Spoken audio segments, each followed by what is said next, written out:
Эфир абхазского телевидения продолжает русская служба новостей. Здравствуйте. В студии Алиса Шамба. И в начале выпуска коротко о главных темах дня. Как реализуются проекты по развитию сельского хозяйства в Галском и Ткварчальском районах? На место выехал первый вице-премьер Беслан Джопуа. Инал Ардзенба продолжает рабочие встречи в районах республики.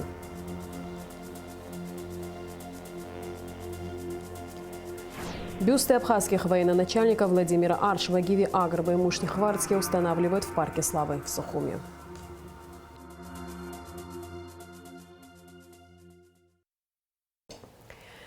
Президент Аслан Бжаня провел отчетное совещание, посвященное подготовке образовательных учреждений к началу учебного года.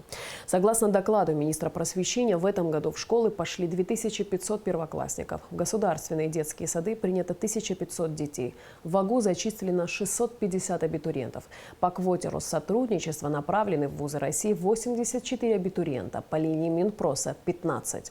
Инал Габлия также рассказала о ремонтно-восстановительных работах, проведенных в образовательных учреждениях. В этом году на эти цели было потрачено 64 миллиона рублей. В основном все работы были завершены к началу учебного года. На совещании было предложено внести в систему дошкольного и среднего образования изменения, связанные с возрастными рамками. Принимать детей в детский сад не в 3, а в 2 года. В школу не раньше, чем в 7 лет. И строго следить за исполнением данной меры. На повестке совещания также стоял вопрос безопасности. Президент распорядился в приоритетном порядке оснастить системами видеонаблюдения сначала школы-интернаты, а затем все остальные школы республики. В ходе совещания также обсуждали трудности, с которыми сталкиваются учителя и ученики в образовательном процессе. Расширенный репортаж с совещания президента по готовности к учебному году смотрите в нашей программе в рубрике «Амши Кушара» плюс 15 сентября. Министерство просвещения передало районным отделам образования школьную форму для малоимущих и многодетных семей. Как рассказал руководитель пресс-службы Минпроса Аслан Кутелия, министерство проводит данную акцию уже 4-й год подряд. В этом году было приобретено 600 комплектов для мальчиков и девочек.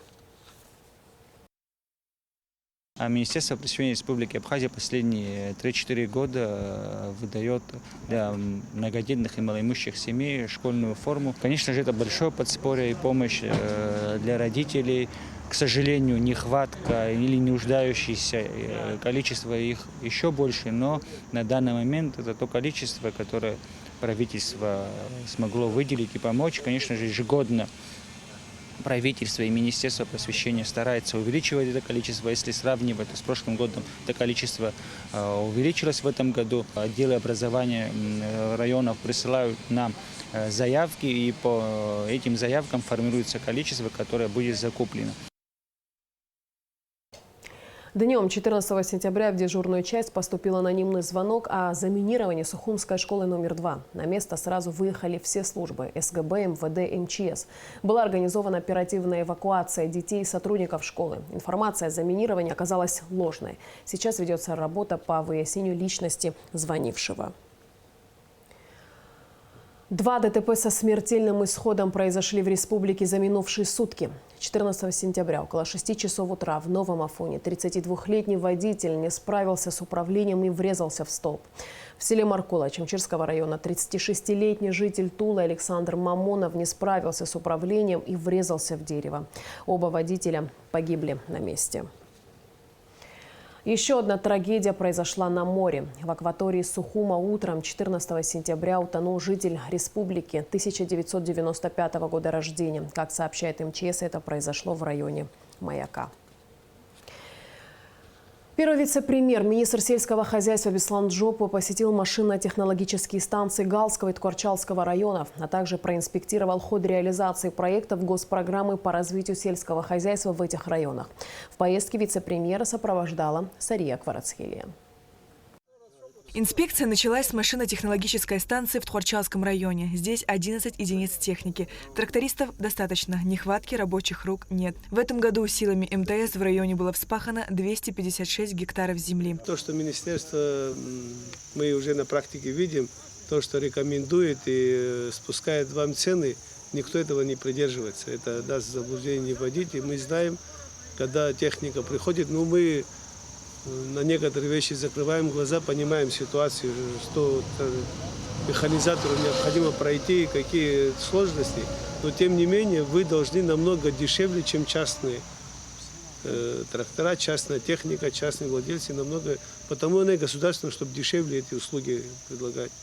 Если вы будете на уровне тех цен делать, которые делают частная техника, тогда смысла нет их содержать у вас здесь. Мы лучше раздадим частные руки и содержать будут. Единственное, вот цель государства – это каким-то образом влиять на ценовую политику, регулировать. Сложности в МТС тоже есть. Связано это с содержанием техники. Практически на всех тракторах нужно менять шины и аккумуляторы. Мы сейчас технику покупать не можем, но орудия, там необходимые запчасти в виде колес, аккумуляторов, там, стартеров, что первым необходимо, мы вам поможем. Далее Беслан Джопо проинспектировал проекты в Тхорчалском районе, реализованные по госпрограмме. Первый объект в селе Гумаркат – плантация мандаринов. Более 1000 корней культуры здесь прижились. Однако объект в ненадлежащем виде. Участок неухоженный, а недостаток питательных веществ и отсутствие нужного количества удобрения вызвали проблемы с листвой. Участок неухоженный. Это один из тех вариантов, где очень плохо. Я только что, я пришел, полечил, ушел. Она имеет своих людей. Она, косточек заболел. Наверное, который подкормку дает, тоже заболел. Вы не привлекаете специалистов. Тут не должен человек просто так вот увидеть землю, деньги взять у государства и посадить.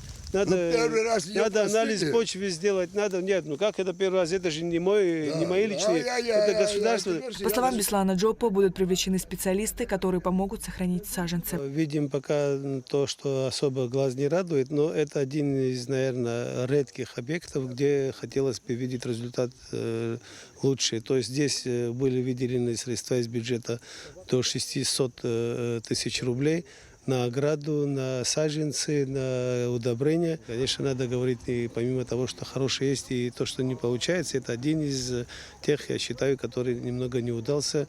Его можно сохранить. Мы сейчас будем предъявлять претензии со стороны министерства. Надо удобрить, сохранить его зимой. И уже год теряет обычно такой саженец угнетенный, который не подкормлен.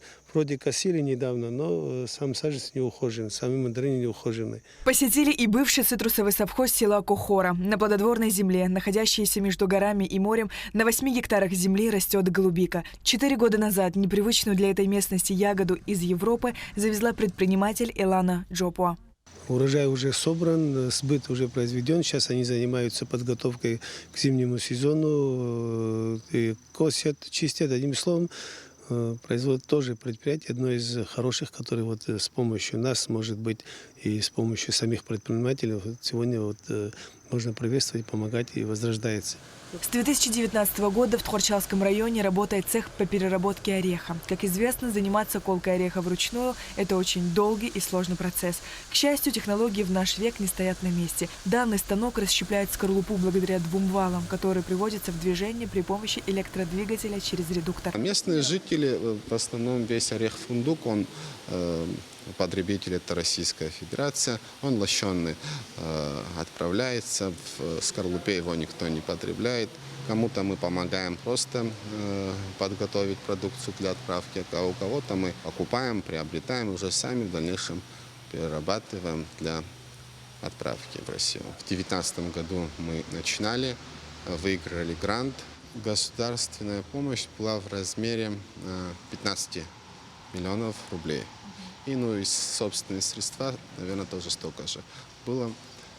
Мы построились, там облагородились, а потом, вот, что касается оборудования, вот, все нам помогло государство. Беслан Джопо дал положительную оценку работе объекта. Ребята начинали своими силами, и мы на каком-то этапе подключились и создали хорошее предприятие. Здесь вот это предприятие, где мы только что побывали по переработке орехов, она выпускает продукцию, которая требует евростандарт. То есть то, что приобретается базовыми хорошими предприятиями, знаковыми предприятиями такого качества. И в то же время он безотходное хозяйство, она может переработать. Мы в дальнейшем, ребята планируют, может быть, и помимо того, что фасовать еще и обжарку или продукцию сделать уже для потребления нашего рынка.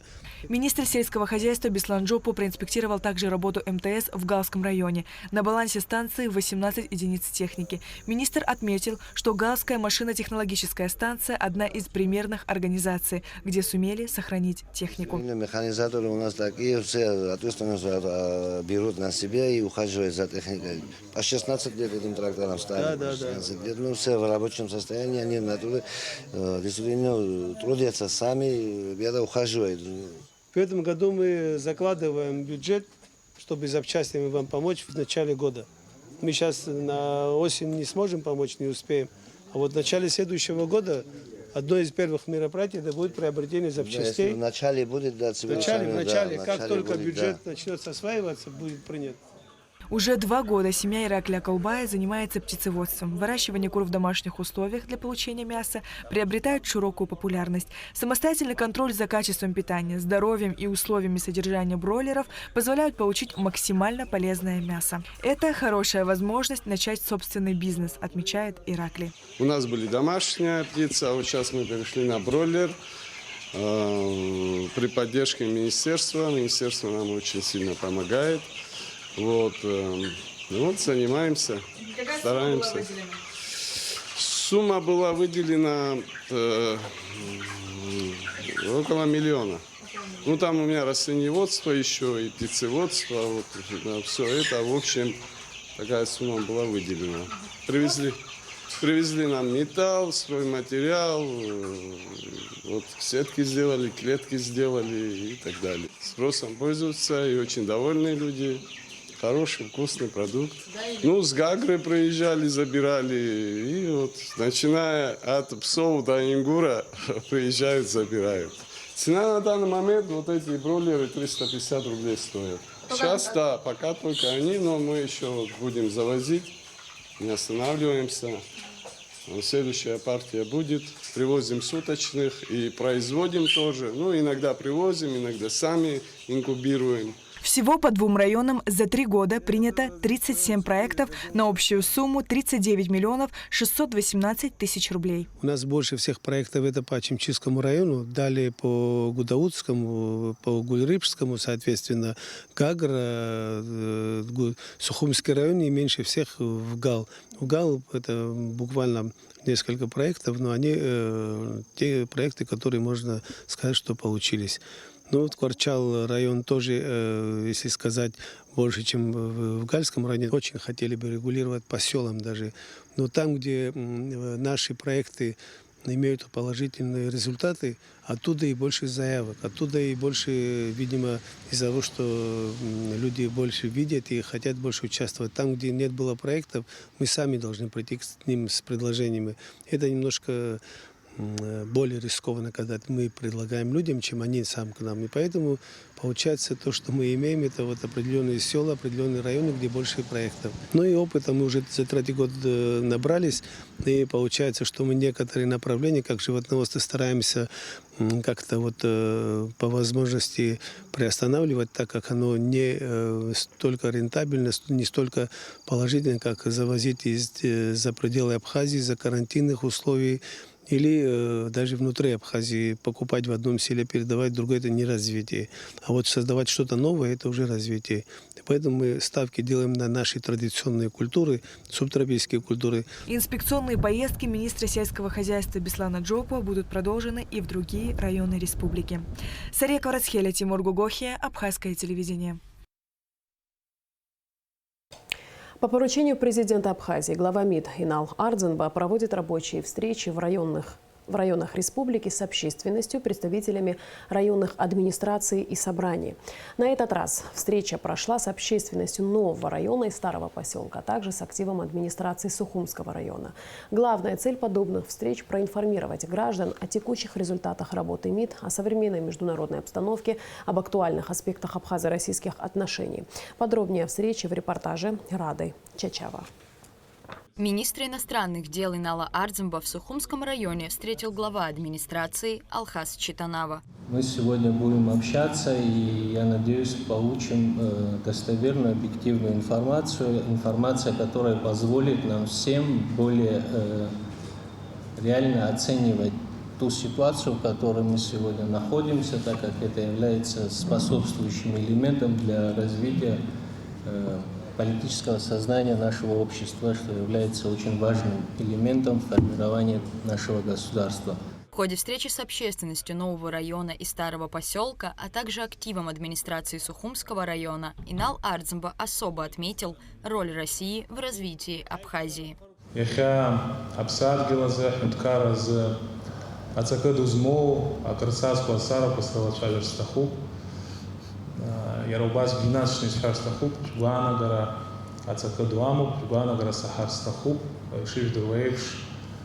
Желабжара пятаглаза аша дарадза ивадаю апснайбура иху павадайруква убрязыхан акрсаску стару пахлашавер сиха алшарахаму. А вы знаете, что с 2008 года Абхазия и Россия подписали более 200 соглашений различного уровня. Это отраслевые соглашения, которые в значительной мере облегчают нашу жизнь, помогают решать отраслевые секторальные проблемы. Были подписаны 2 фундаментальных договора. Договор 2008 года и договор 2014 года. Как раз все остальные соглашения, они в значительной мере основываются и базируются на этих 2 соглашениях. Поэтому с точки зрения нормативно-правовой базы она укрепляется, и слава Богу, создаются новые правовые условия для того, чтобы Республика Абхазия и Российская Федерация работали эффективно, развивали межгосударственный диалог. Министр иностранных дел отдельно подчеркнул важность информационного сопровождения вопросов внутренней политики республики в развитии взаимоотношений с Россией. Глава ведомства также отметил важную роль добровольцев из России в Отечественной войне народа Абхазии. Я бы хотел, конечно, призвать к адекватному анализу всех тех инициатив, которые возникают. И информационное сопровождение некоторых процессов, оно наносит ущерб нашему диалогу, это абсолютная правда. Я вам говорю сегодня от сердца, я вам говорю как есть. Я не собираюсь вас сегодня обманывать. Если кому-то нужны дополнительная информация, то всегда можно уточнить у представителя президента России, у посла Российской Федерации в Республике Абхазия. И он вам тоже подтвердит, что, конечно, нужно очень осознанно, очень грамотно и по-экспертному относиться к инициативам. А перед тем, как делать выводы, нужен серьезный анализ. Сначала исследование, потом уже вывод. У нас, к сожалению, эмоции впереди паровоза. Внутренняя политика оказывает в нашей стране особенно огромное воздействие на именно внешнюю политику. И поэтому приходится это комментировать. Мы наблюдаем все-таки определенные фобии.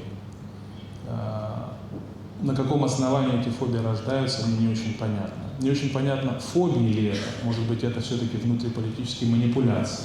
Инал Ардзымба процитировал слова первого президента Республики Абхазия об отношениях между Россией и Абхазией. Он подчеркнул, что несмотря на напряжение в абхазо-российском диалоге в 90-х годах прошлого века, Владислав Ардзымба отмечал важность тесных отношений с Российской Федерацией. Владислав Григорьевич пишет: «Известно, что наш народ и руководство Республики Абхазия не раз заявляли о своем стремлении к установлению самых тесных отношений с Российской Федерацией, считая, что такая интеграция отвечает национальным интересам Абхазии.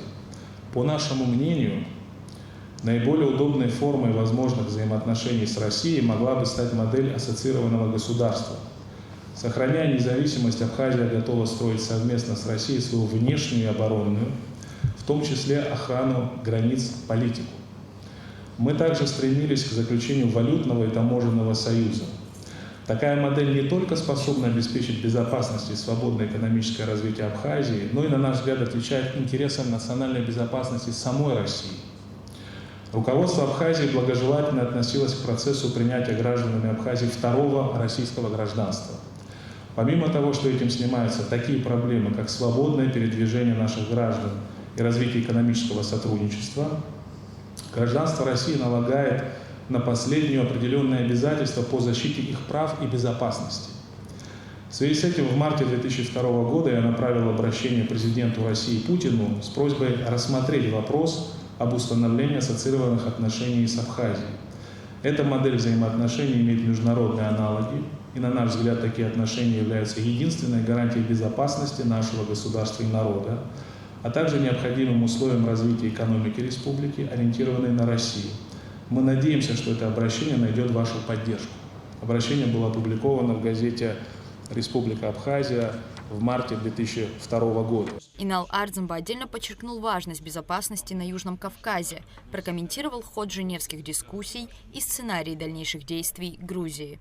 Что касается Грузии. Грузия имеет два сценария по отношению к Абхазии.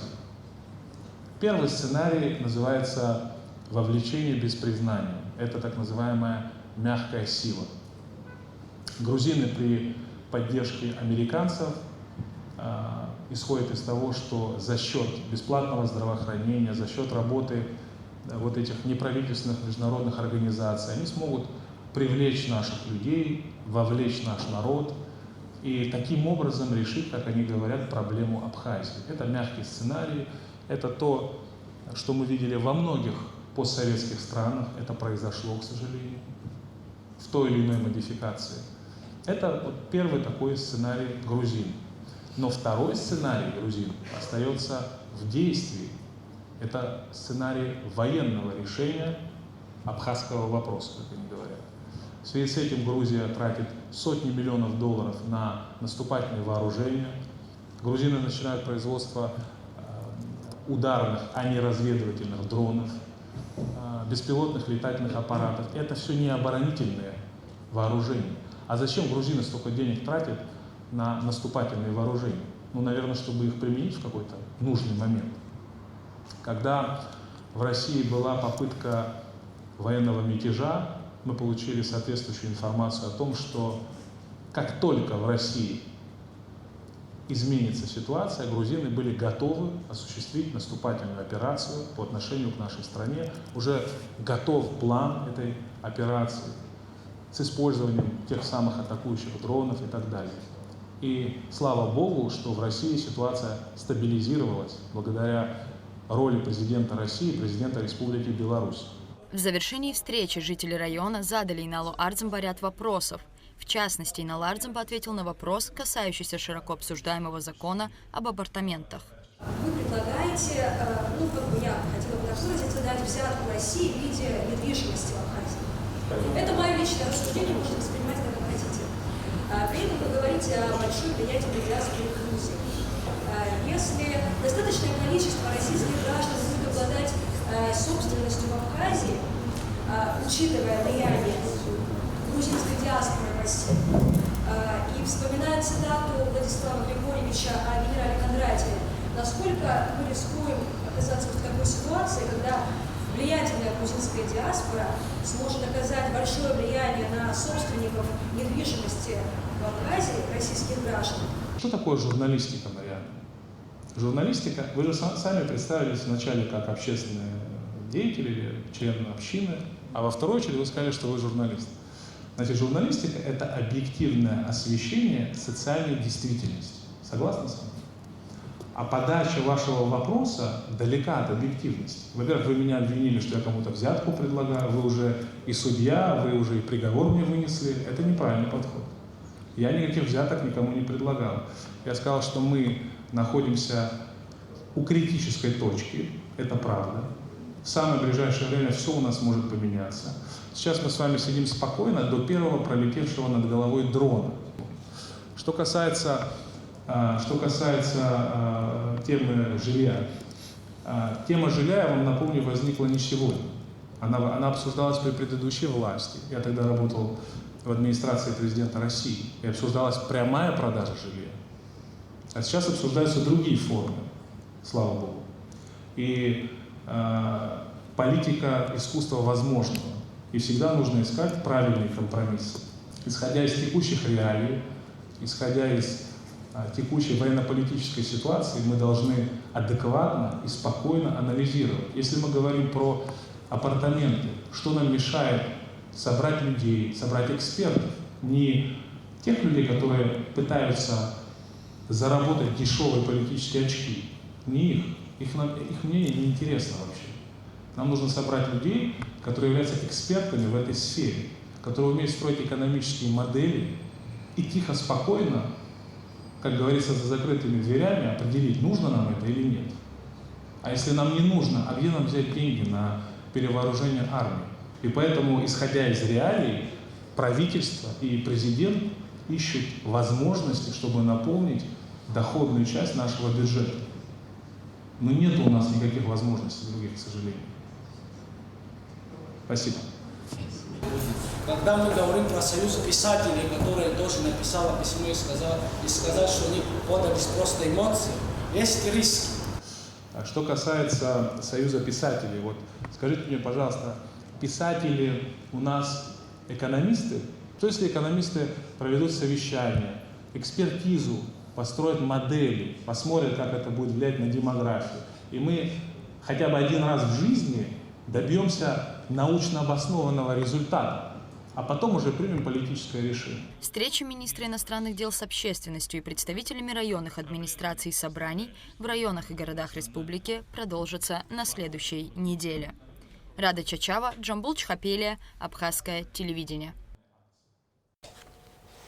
Министр иностранных дел Инал Ардзенба провел встречи с активами администрации в Новом Афоне, Гудауте, Гагре и Пицунде.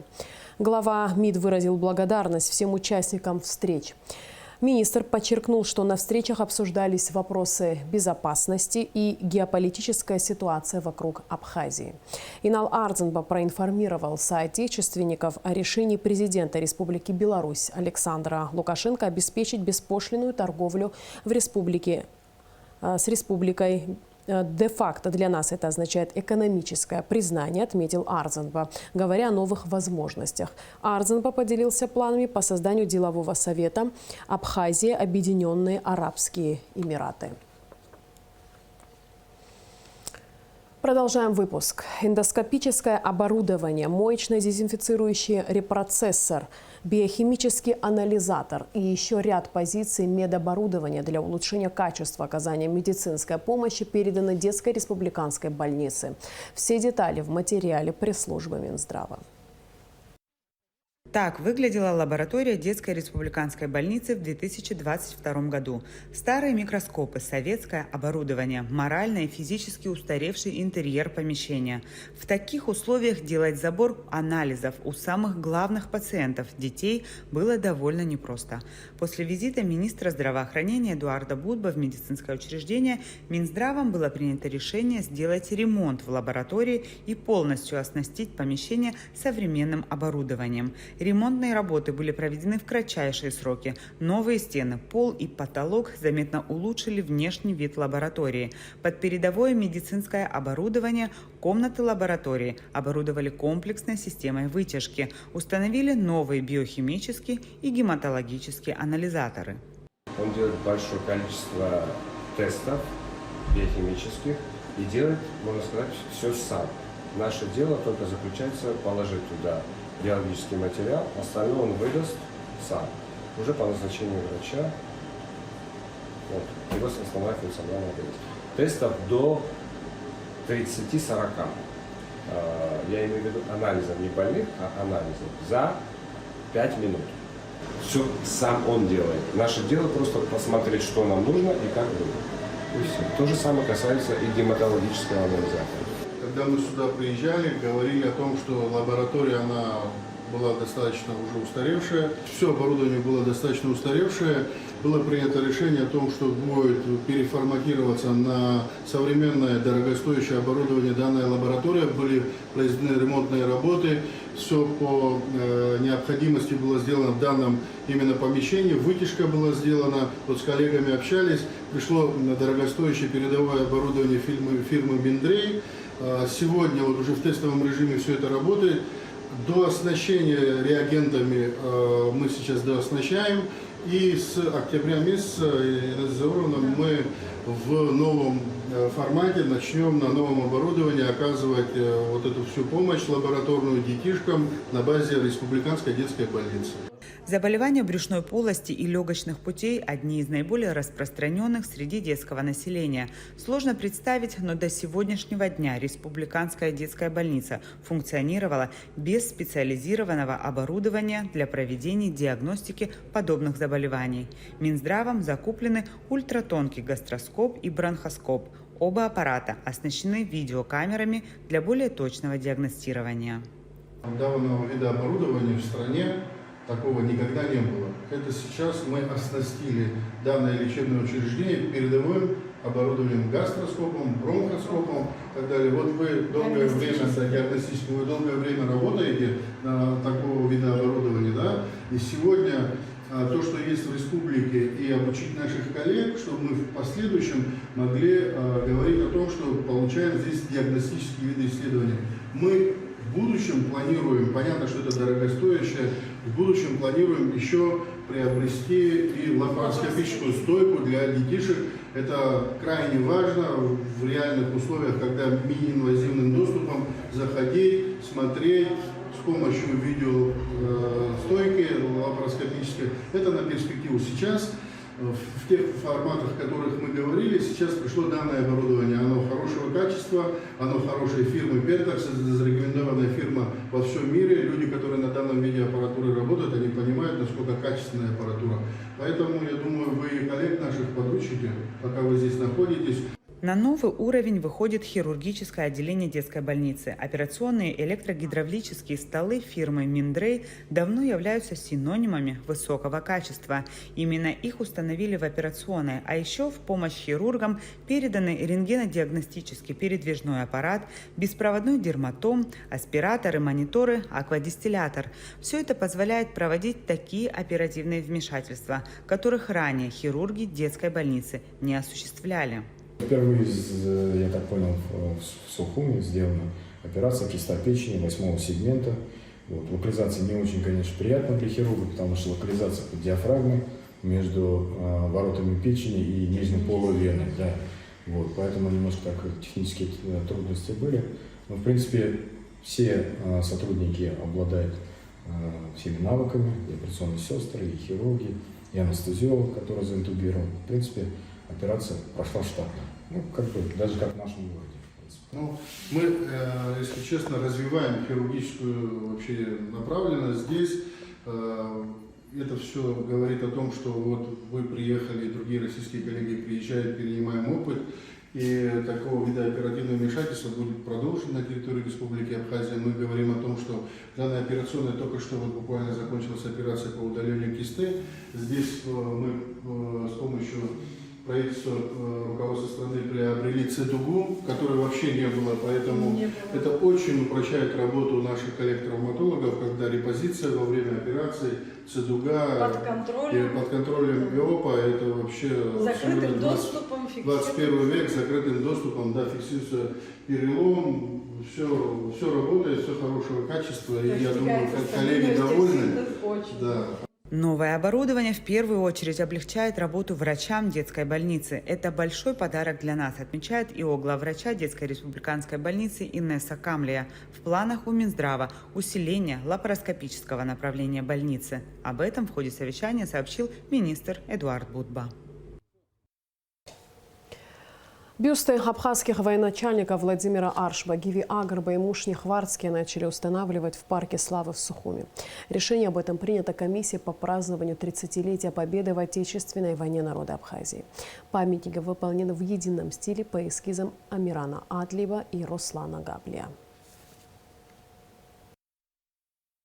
В рамках работы Государственной комиссии по празднованию 30-летия Дня Победы под председательством вице-президента Бадра Гумба было дано поручение установить 3 бюста наших военачальников Владимира Аршба, Гиви Камуговича Агрба и Мушни Хвардские в Парке Славы.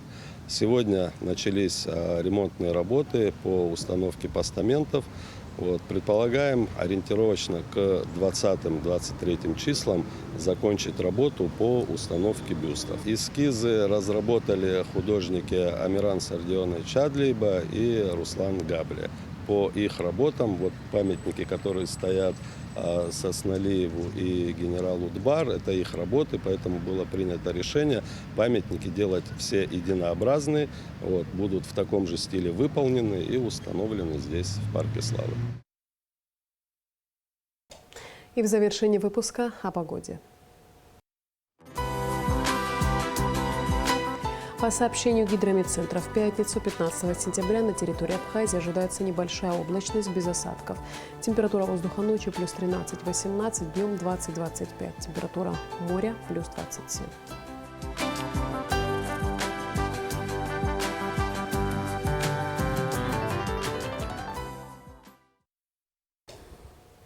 На этом наш выпуск завершен. Всего доброго и до встречи в эфире.